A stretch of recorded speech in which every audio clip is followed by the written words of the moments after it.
Olá, assinante do Band News, eu sou o Sérgio Waibe e está começando agora a coluna Giro Business. Tema da semana, a indústria de alimentos. Uma indústria com uma representatividade da ordem de 9% do produto interno bruto. E para falar deste setor, está conosco Cláudio Galeazzi, presidente da BRF. Cláudio, é um prazer recebê-lo no Giro Business, você como empresário e executivo, que hoje é presidente da BRF, uma empresa com faturamento da ordem de 30 bilhões de reais, que emprega mais de 115 mil brasileiros e que está presente em todo o mundo. Isso te credencia e é um enorme prazer recebê-lo aqui no Giro Business. Sérgio, muito obrigado. É um prazer estar aqui hoje com você e os próximos dias. Acima de tudo, é uma honra, considerando o seu público especificamente. BRF está presente no café da manhã, no almoço, no jantar, com marcas extremamente relevantes e importantes no mercado, como Sadia, Perdigão, Batavo e Qualy. Cláudio, hoje fala-se muito em globalização, mas na verdade a globalização já tem mais de 500 anos, quando as caravanas, os barcos saíam na busca, principalmente na busca de novos alimentos, o que de fato iniciou-se e assim se desenvolveu uma grande indústria como existe hoje no Brasil. Vou chamar uma reportagem que fala um pouco mais a respeito para a gente poder discutir sobre o tema. Há 500 anos, as navegações permitiriam a primeira onda de globalização. O impulso para cruzar oceanos deveu-se, em parte, ao desejo de obter novos alimentos. Do início da agricultura até meados do século passado, a produção de alimentos era, em sua maioria, feita em pequenas propriedades familiares. A grande transformação se deu com a Revolução Industrial. Mas, para que as mudanças daí advindas finalmente chegassem aos pratos das pessoas, várias décadas se passariam. À medida que as cidades ficaram mais cheias, as lavouras foram sendo empurradas para longe dos centros consumidores. Os vegetais e outros alimentos frescos cederam seu espaço no comércio e na mesa para os produtos que podiam ser transportados com maior facilidade e que duravam mais tempo. No século XX, os desafios de alimentar grandes populações urbanas tiveram como resposta o desenvolvimento da comida enlatada, congelada, industrializada e do fast food.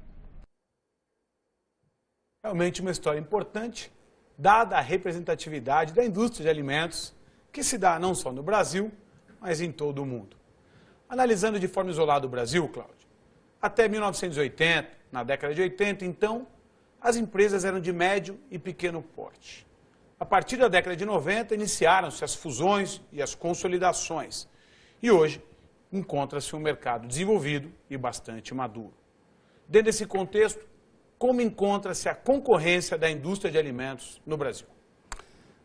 Teve um crescimento muito grande a partir dos anos 90, quando as empresas cresceram muito, as indústrias alimentícias cresceram muito, em função da economia brasileira, da pujança da economia brasileira nesses últimos anos. Houve uma migração de classe, com maior poder de compra, uma vontade de satisfazer desejos alimentares outros, e tudo que se produzia, na verdade, se vendia. Caso da Perdigão, caso da Sadia.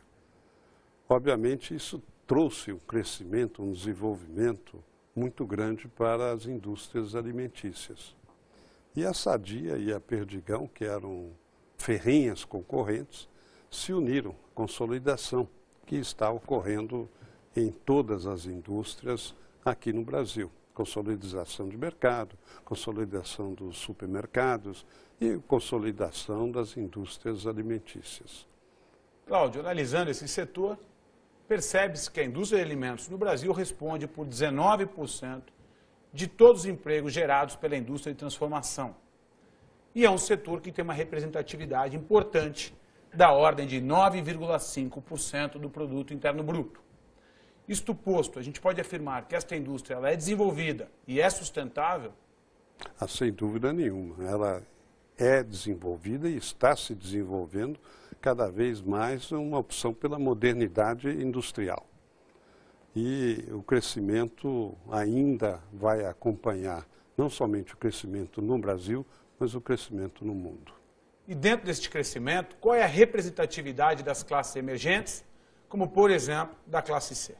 Bom, como eu mencionei anteriormente, a classe C teve uma migração com maior poder de compra. Nós temos no Brasil hoje quase que um pleno emprego, ou mais próximo de pleno emprego.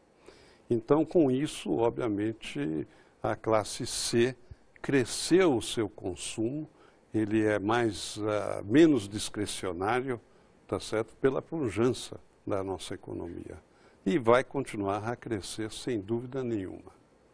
Agora, a classe C, na percepção da indústria de alimentação, é uma classe com um poder e um costume de consumo mais exigente? Se sim, como o setor vem trabalhando para atendê-las? Não, a exigência antigamente era pequena. Hoje ela está sendo mais seletiva. Ela seleciona mais os produtos que consome, seleciona muito as marcas, coisa que antigamente ela não se preocupava. Hoje realmente ela se preocupa, o que torna as empresas muito mais competitivas em busca de satisfazer este consumidor da classe C. Cláudio Galhazzi, muito obrigado. Cláudio Galhazzi, presidente da BRF, que está conosco durante toda a semana para falar da indústria de alimentos. E que amanhã comentará sobre o setor, um setor que obteve no ano passado um crescimento da ordem de 11% e que é responsável pela produção de 85% de todo o alimento que é consumido no nosso país.